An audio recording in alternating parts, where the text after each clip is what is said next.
Good morning, everybody. Polynikes here, and today I'm talking about list building. I've been having a lot of trouble list building in N4 just because I'm not getting things to feel quite right. I'm not really excited about any of the lists I've been coming up with, at least initially. And I've been getting a good number of questions and seeing a lot of questions on the various Facebook posts about list building. So I thought I would throw in my opinion, and you guys can tell me what you think of it. Yeah, as a side note, I'd love to see some of your lists as well. Feel free to post them down below. Lists, list ideas, and yeah, love to see them because I like to be inspired. I might even just try some of them as they are. But first couple comments on list building. The lists that I'm going to go over are not tournament lists, so they're not designed for 5 different missions over the course of 2 days, or even 3 missions over the course of 1 day. Each one will be, well, I guess a couple of them will be designed specifically for a mission and an opponent, which is how you're supposed to design lists in Infinity, right? You're supposed to know, by supposed to I mean in the rule book, as if you were just going through straight one game with somebody. You're supposed to know what army they're playing and the mission that you're playing, and even technically you're supposed to know your classifieds before you make your army list. But we never do the classified part. We always draw them right before the game. But you can see how that would make a difference, right? Because then you could, if you drew the forward observer one, you would make sure to have a forward observer in your list, right? I do like that, but like I said, we never do that part. So keep that in mind with these lists. They're designed very specifically. At least I think the first 2 I'm going to show you, and then the second 2 are more general and they're not quite finished, which is a lot of the time I do that when I have an idea for a list, but then I need to leave a little cushion room in it for tailoring it then for the mission, or for the missions if it's for a tournament, or for the opponent. And the last thing I'm going to say before I move on is I am a real believer that pretty much every unit is playable. In Combined Army anyway, that's mainly what I'm knowledgeable about. And in Vanilla Combined Army, I have used pretty much every profile in the Combined Army and continue to sprinkle them around. Some I favor. You'll see things that are in all my lists. Yeah, okay, so I'll start. The first list I'm going to show you here. This list here was designed to play against Morats in Rescue. Now, the new Rescue does not have a terrain zone, so you don't need multi-terrain anywhere. It'd be weird if it did have the terrain zone and all your multi-terrain got all that bonus movement, so they'd just be zipping across the board. My opponent pointed that out to me. That's probably why they took it out. So I know I'm playing against Morats. I know we're playing Rescue. And I wanted to play the Charonted profile with the +1 Lieutenant order. That's why it's in here, right? Normally, I would be playing, well, not normally, but more often, I should say, I play the HMG Charonted because of the heavy weapon platforms available to you in the Combined Army, it's a very good one. One of the best. Sepsitor is also very good. You lose your MSV3, but a lot of what your MSV3 would do, your Sepsitor does at close range, right? You get up to a camo token, and if they don't reveal, you can intuitive attack them on a 16 with your Sepsitor. It's real good, of course, assuming they have a cube. So, yeah, I took that. Greif Operator, remember we're doing Rescue, so I want to have someone who starts with no roll necessary in their zone. If they've left one of their hostages, civilians, not very well protected, possibly the Greif Operator can just grab one and run back. And that's really important in Rescue because it's not a high-scoring mission. When I'm done going over the list, I'll give you a brief synopsis of that game too. Seed Soldier starts forward deployed and allows me to protect my civilians a little bit with his chest mines. Originally, I would hope to make it a paramedic for this mission, but I didn't have the extra point, so he ended up just being a forward observer. Hajduk, big fan of the Hajduk, very cheap MSV, he's a good gunfighter. Dadarazai pairs with the Hajduk. Often I run 2 Dadarazai, but I wanted to fit something else in this list and I ended up taking one out. The Dadarazai, as I said, one of the best units in the Combined Army. Yeah. Imatrons. So these are almost must-takes now. Before they were not as much in N3, but they've gotten so much better in N4, they could have even gone up a point, and I would not have complained at all. You effectively cannot miss with them when you're airborne jumping them, because you always aim for a spot in your deployment zone, preferably touching a board edge, and if you fail the roll, you just go there. In fact, if you fail the roll, then you can go there prone, which is even better. And let's not forget that Imatrons don't really have any special rules to limit what they can do. So they can issue a lookout, they can fail guts and go prone if they get shot. It's just, you can, is it doctor them up? They have structure, right? Yeah, they have structure them so you can engineer them back up. I don't know how much that actually comes up, but it's there. And I think that it's a good design choice because it's not worth extra rules in the game to prevent those things from happening. Yes, if you would like to use Dockworm to fix your Imatron, because it only took one wound, fine. You can spend an order doing that, right? That's just not worth a rule to prevent in the game. At least that's the design choice I think they made, and I think is fine. Our drones, they're almost as good as they used to be, maybe better because the flash pulse is better. In this mission, I did not use this one for AROs. I just used it to extend my repeater range. Liberto, again, he's forward deploying, so he can somewhat defend the HVTs from an initial run, the hostages, civilians, whatever. And a Cadmus with a boarding shotgun. Again, knowing I'm against Morats, I thought this would be a neat way to disrupt a link. Right? They've got a link either showing one guy for ARO duty, you can drop in on it, you get a decoy to maybe trigger any mines they've laid out, and then you can double tap those chest mines with surprise off of your decoy, so you might actually kill one or two guys in the link. Assuming, of course, you have to be able to drop out of their line of fire, but within yours, like behind someone in the link, right? And if they turn around to face you, you don't really care on the jump because you're just going to drop chest mines on them. And if they just want to suck up that chest mine to shoot the guy as he's throwing his chest mines at them, that's fine. You've expended your guy to do that, to kill a couple guys and maybe break the link or whittle down the link. I think it's totally fine use for 21 points. The order, questionable, but I got my +1 lieutenant order, I'm fine. All right, group 2. T-drone, we're packing the missile launcher for the guided missiles because we do have a mentor hacker here. And the idea is to get as many of the HVTs under my repeater net as I can. That way when they sink them, I can spotlight them, and then I can guided missile on them later on. Because you have to have the civilians in civvac state in order to score with them in this game. Right? You can't just get them somewhere. So either they have to reset out of it or pass the civilian to somebody else. It's just going to make them do more things to effectively score. I almost took 2 hackers just for that reason in this list, 2 regular hackers. Because you can see I do have actually 3 hackers all in the same group here. My Zuriat, my Q-drone, E-drone, and T-drone. Again, the Zuriat, I'm a real fan of pushing the infiltrate on because she doesn't lose that much if you fail. No camo state, she just goes back to her deployment zone. And again, for rescue, I'm going to push the initiative, or push her infiltrate. That was my intent, to go over there and try to grab a civilian and rig it back with it. So if even one of my 2 initial grabs works, that's really good because again, rescue is not a high-scoring mission, and getting 1 back to my zone and, on the first turn is very, I don't want to say powerful, but it's very good for scoring in the mission. I debated a long time between the killer hacker and the mine layer profile, because if I could push the initiative, start next to one of his civilians with a mine over there, that would be awesome, because then it will interfere with him moving out in his first turn. I ended up going with the killer hacker, mainly because I figured he would have a hacker somewhere, and if I get, I don't have to really be lucky, I just have to be able to stick that infiltrate roll, and I can probably just move up, killer hack, kill his hacker, then grab a civilian and run away. That was what I was thinking. So E-drone for supporting the Q-drone and the drop troop, and also, well, that's all in this mission. I guess some drop zone protection because it has a combi rifle, but what I usually do not do is have my E-drone in the same group as my Q-drone, right? Because I want to use that order not on the Q-drone to upgrade the Q-drone. Does that make sense? And then run around. But you'll notice that this list doesn't have an engineer anywhere or a doctor. So I'm not planning on being aggressive with the Q-drone because I'll probably get it killed.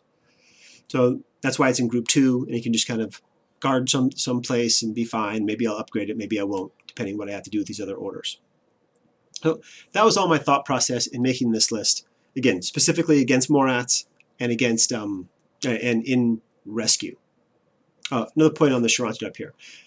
It's really good against Zerats. because you can move up to them and they can either flame you or combi rifle you, right? And then you can scepter them. And you don't have to worry about that ODD. So I figured that would be good.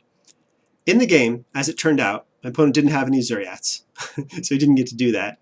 Pretty much none of the little trick things I talked about worked. Like the Zuriat failed her infiltration roll. The Cadmus, when he came in to disrupt the link, failed his roll also and went back to my zone. The Shrontid ran up, got in some long-range plasma fights that did okay, but then took 2 wounds from a berserking Gaki. Yeah, that was pretty terrifying. The Zuriat ended up spending most of the orders group 2 up until she died, just moving up and kind of gunfighting and eventually getting killed by Kornak. The most interesting part of the game was probably the Greif operator. I completely abandoned my plan to go try to get a civilian because he had a Yaugat and a Harris that I could surprise shot from inside 8 inches. Now, he can't use his sniper rifle, but he still uses his heavy pistol, so this really wasn't as good as I was hoping it would be. And while I beat him in the face-to-face like at least twice, I think I rolled 3 hits off his armor 6 total, 3 and 3 for cover, until I decided that wasn't a great use of orders anymore. And really, as I know with Greif operators, you need to be attacking softer targets, like R drones, Gakis, things like that, or you need to be doing objectives when they can, which in this case they can, right? He doesn't have to roll to deploy over there. He just be able to grab a civilian and run. So that was poor use of mine on his part because I got really excited about trying to kill that sniper because that would have opened up a big avenue of approach for me. That's pretty much all I have to say about this list. I enjoyed playing it. All the tools were fun to use. I think the only change I would make in hindsight in this list is either the Zuriat or the Q drone would be in group 1 because they ended up competing for orders a lot. Yeah, Rescue, it's back. I think it's a great mission. You definitely have to plan around it, though not quite as much as before because there's no saturation zone and no terrain zone like there used to be. But yeah, I like this list. I thought it was great. All right. So this is a list that I made for Unmasking. As you can see, it's cunningly titled Unmasking. I was playing against Corregidor, if I remember correctly, and in making the list, I had to, or I did, take into account that he might bring tags. He might bring 2 geckos. He might bring heavy links with the mobile brigadas that are now armor 5, which is outstanding for them.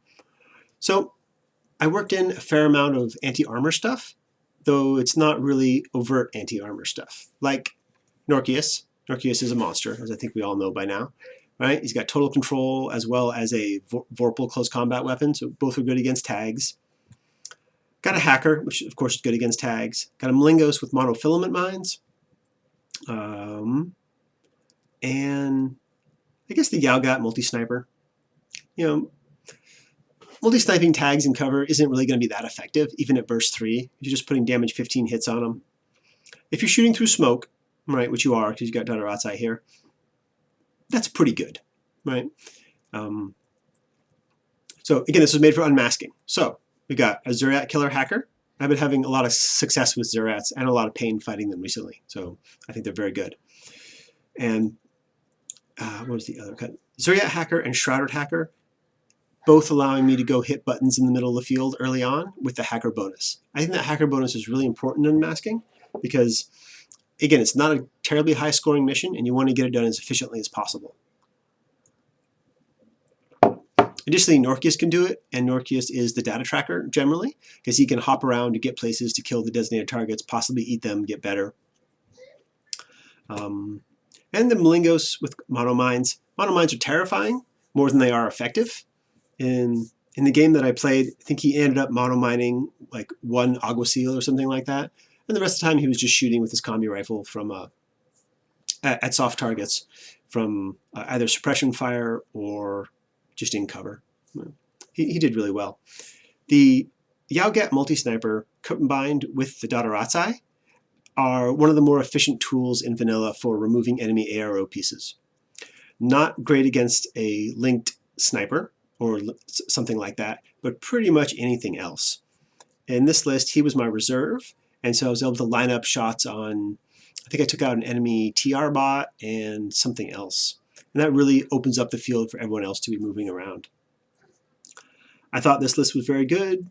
It did exactly what it wanted to do. The only issue I had in the game was Norkius got crit by an Oblivion and got isolated. Even though I was going through my repeater, right, I stacked it pretty well in my favor, but I got crit. What are you going to do? So if you're going to be doing that, like having the chain of command in there is probably a good idea. It was rough. But I like the list. I like the idea. You could definitely swap the Malingos for the chain of command Caliban and get a couple other points to do something else. Quick note on the Liberto. I have been including him. He was in both the lists I just went over. I'm not always including him, though. I find that even when I include him, I often don't activate him. Right? I just end up spending his order with command tokens as regular. So he's not in all my lists these days. All right, moving on to the next list. So this is just a general purpose list that I've designed that I can tweak to go into any mission. You can see it's not quite full points yet, and it's got a Noctifer in there, things that I don't usually do. But this does have a lot of tools that I like in there. Got my pair of Dotaratsai, got my pair of Shrouded Hackers, got my Caliban MSV1. All those are powerful pieces. The Noctifer, I don't use a Noctifer that much, so this would probably end up being something else. Depends on the mission. Depends on what I need for the mission. All those points can be used to move for the mission. But I really like having 2 Shroudeds backed up by the T-Drone, especially in missions where the opponent is forced to come to the center of the board to do something, like supplies or something where I can infiltrate up. So not really unmasking. But I have done that before, and where the enemy moves up to do the objective, then I spotlight them. And then if they allow the turn to flip, still spotlight, you immediately just guide missiles into them. And yeah, I've had some good success with that. Because again, either they let that happen or they spend orders resetting. Maybe they fail, so they spend a couple orders resetting to get out of that. So you're draining their resources in a way that is not really dangerous to you. Yeah, so again, we got the plasma rifle Charonted here. It's because I'm using all the SWC elsewhere. If I were to change the Noctifer into something else, which I probably would when I go to a game, it's only 1 normal point more to make the Charonted a HMG. And then he's a real good remover of obstacles for everybody else to do things. All right, last list I'm going to go over here. It's a Skiovoros list. Again, it's not tuned for a mission. This is just kind of general purpose. I can have all these tools and then I can move things around. It's not a lot different than the list we just looked at, except that we have a Skiovoros who's inexplicably as expensive as a Charonted. We still got Bit and Kiss, our Dotaratsai. The Yogat I have in here is the Panzerfaust. It didn't have the SWC, I think it was, to go for the sniper. And, well, it's obviously not as good. It's cheaper. But you can still do the same kind of thing, right? You can throw the smoke down. You can Panzerfaust something. It's obviously not as reliable as its burst 1, not 3. But it's in there as a tool, and it's fine. And it's also points, again, that I could move things around with for mission specific. Noctifer Spitfire, I really like that as an attack piece. And if you've never used the Noctifer Spitfire, you should give it a try. It's much more fun to use than a Noctifer missile launcher, and for me, it's been more effective. Otherwise, you got kind of the same stuff here. E-drone, R-drone, you got your medtech and your T-drone. I'm not terribly happy with this group 2, because there isn't necessarily something to do with group 2 here. If I go first with my group 2, what am I going to do? Move up my medtech? No, he doesn't want to go anywhere up there and get killed. I'm not going to engage anything with my T-drone. Right? I'm going to use my E-drone to engage the or to upgrade the Q-drone probably. Right? But that's not really good use. So probably what should be done in this list is one of these pieces should go over here. The Yaugat can definitely go over there. And which one comes over? I don't know. That's actually a really hard decision. I don't like putting the R-drones in group 1 because in this list I'm planning on using them as ARO pieces, so they're probably going to die. So I don't really want those orders to die in group 1. And I don't want the medtech over there because I want him to be in group 2 using those to fix things, right? Not taking orders out of group 1. Same with the T-drone. I don't want him in group 1 because I want to use group 2's missiles, right? Or 4 missiles. So I don't know which one I would put over. I might just throw an R-drone over, even though I don't terribly like it. Or I might not, and I might just stick it at 9 and 6, right? You got your extra order from Skivoros there, so you're still going to be 10 and 6, really. Yeah, I think that would be fine, depending on the mission you're playing. You'd tweak some of this around. Yeah, so those are some list ideas there. And the last thing I want to say about lists is, I guess two things. One, playing a split like this, 9 and 6, or even 8 and 7, is fully viable. I've seen people doing it. I've done it a couple times myself, especially when you take into account that lists are not actually 15 orders. Like if you look at any of these lists that I've played, they're not really 15 orders. This one, right, we've got 15 plus our lieutenant order, so we got 16 plus 2 impetuous orders, right? That's 18. So you're really running 18 orders. I think that all the lists are like that. Yeah, this one's the same, all right, because you're going to use that lieutenant order every turn on your Charantid. Norkius will use his lieutenant order everywhere to do something, even if it's just go into Cybermask, right? And if you take a alternate lieutenant somewhere in the list, then your opponent won't know, because you can use your lieutenant order via NCO on Norkius, because he has both. And of course, in this one, you have 2 lieutenant orders, right? So it's sort of inaccurate to think of these orders as 15 order lists. They're not. They're more like 18, something like that. So those are some lists I've been playing around with and using. Hope you enjoyed the discussion, enjoyed the lists. Feel free to comment below. Tell me I don't know what I'm talking about. Skivoros is garbage and I would never actually play this. Or give it a try, see what you think about it, and post one of your lists below. I'd love to see what you are doing as well. And I'll talk to you next time.